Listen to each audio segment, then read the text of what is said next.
everybody, my name is Andrik and welcome to this wonderful podcast, MiniMan. I hope you enjoy this episode and don't forget to subscribe and follow me on my social media that is linked down below. Okay, so that was the intro I made like 6 years ago, so yeah, I'm gonna have to change that one, but before we start with the actual segment, let me tell you about a question that popped up to me in the car while I was in city traffic. And it's, haven't you ever wondered what it would be like to live in the United States? Because I did, and many times before that when I have thought the American dream and all the labor opportunities you can find, all the money you can make, things you can buy, and the people you can meet, and everything that one daydreams when imagining a life in the United States. But then I thought of all the paperwork and legal issues you have to do when starting this process. Well, I gotta tell you, I got a little less excited. And then I just started asking questions, I mean, like 2 minutes afterwards, I thought, do women want this too? And more questions popped up, like, how hard is it for them if if they want to go to the United States? And, like, is it even harder for them or is it easier? And all these questions that arose were compacted into this one very sophisticated one that, if asked to a woman that has undergone this process, would actually answer all my questions in really an immediate way. And the question that I made from all these little questions were, what are the cultural challenges Mexican women face when immigrating legally to the United States? And with this question on the top of my mind, I had to get answers, and I had to get this question answered. You know who I am, you know how I am, and you know that I want to get answers every single time. So as soon as I got home, I went into the internet, started investigating what are these cultural challenges are there, and the more I tried to look into it, the less I could see. All I found was data regarding how many women go to the US and how many get a green card and live there, but that was not really the answer I wanted. However, there's a problem, and it's that my opinion was initially biased. I gotta admit it. And it was initially biased because my opinion was built around the stereotype that is made surrounding Mexican migration. And as many know, nowadays, most of the media try to give one single perspective of a topic and repeat it constantly until it inevitably becomes the one and only definition of a certain society and what it represents, or a certain group of people. And I didn't know it as a consumer of news, and I think that's a little bit dumb of me, but yeah, this happened to me, and it can happen to all of you. I kept seeing diverse reports from either Facebook or CNN, and they only showed discrimination, hatred, and exclusion from the Americans towards the Mexican people. And this made me think that maybe that's not what it was. Maybe that's not the whole story. So I went for a different perspective. So, what did I exactly do? I made more questions and started an investigation of my own. And these questions, as I saw that weren't going to be answered by the press or by the media, I went with real people and with the only people that could actually help me figure out my incognita. And they were, 3 Mexican women. And this investigation consists in 3 mothers from different backgrounds, socioeconomic and civil statuses, that actually gave me 3 very different perspectives of this topic, and gave me a clearer idea of the question that we made earlier. And well, not the question, or yeah, the question that if these women actually face discrimination or not, which I gotta tell you was something that I, initially biased, gave for granted. And it wasn't a matter of how, of yes or no, but actually how much. And, well, as all the questions that I made were based upon that answer that I biased had, most of my results or most of the answers that I got don't actually work because they weren't discriminated at all. It's a wonderful answer to hear, but it's not what I expected. So I want to spread the word of the result and give you three real in life examples of this about real people in the real world. So here we go with the interviews. Okay, I was just kidding. The audio got corrupted and I can't use it, so you're gonna have to hear it with my voice. But at the end of the day, the thing that really matters is the perspectives and the answers that I got. So I'm gonna try and change my voice to give it a little bit of a different tone. So the first answer I got is the next one, and I quote: "As I am an Uber driver, I've been having some communication with North American people, and they tell me it's very rare to see or hear Mexican people speak English as me. At the time they hear my accent, I haven't had any bad comment about our country or our people."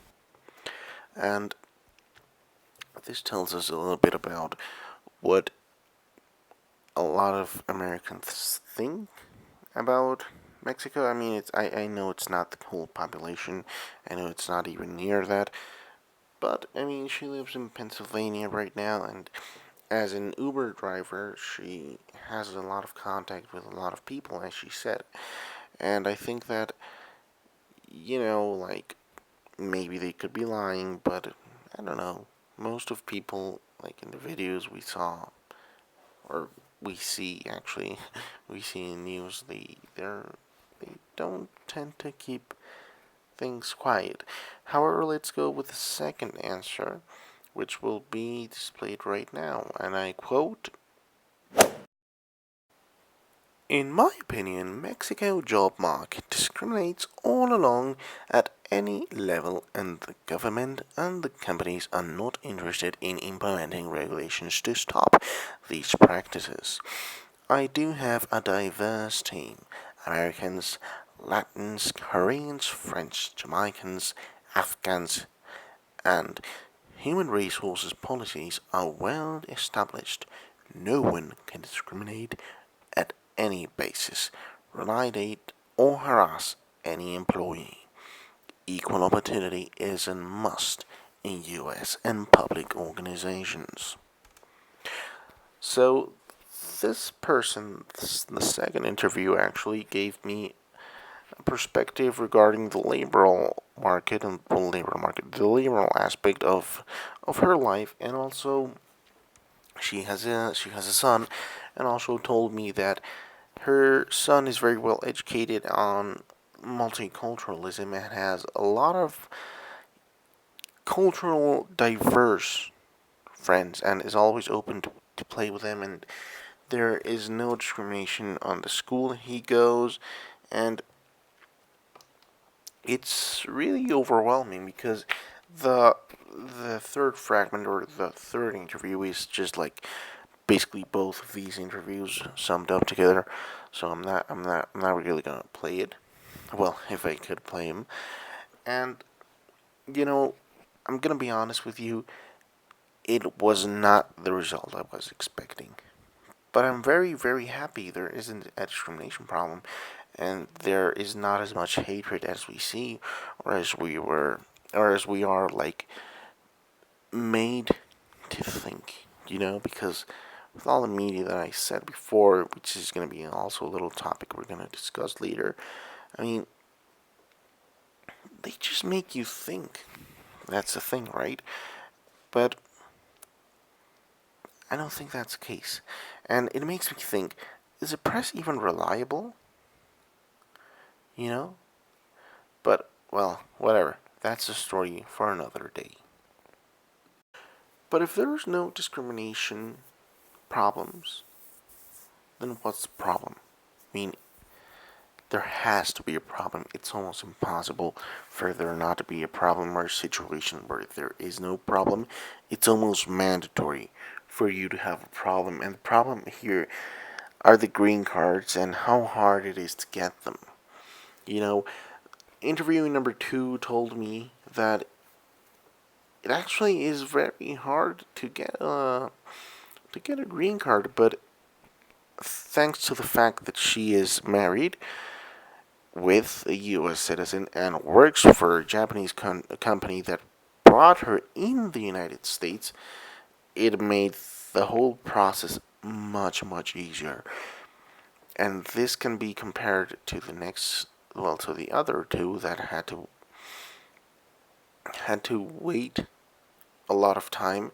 And for example, interview number 2 had to wait until her son worked, which meant that her son had to be over 21 years, pay his taxes, to then apply for a green card.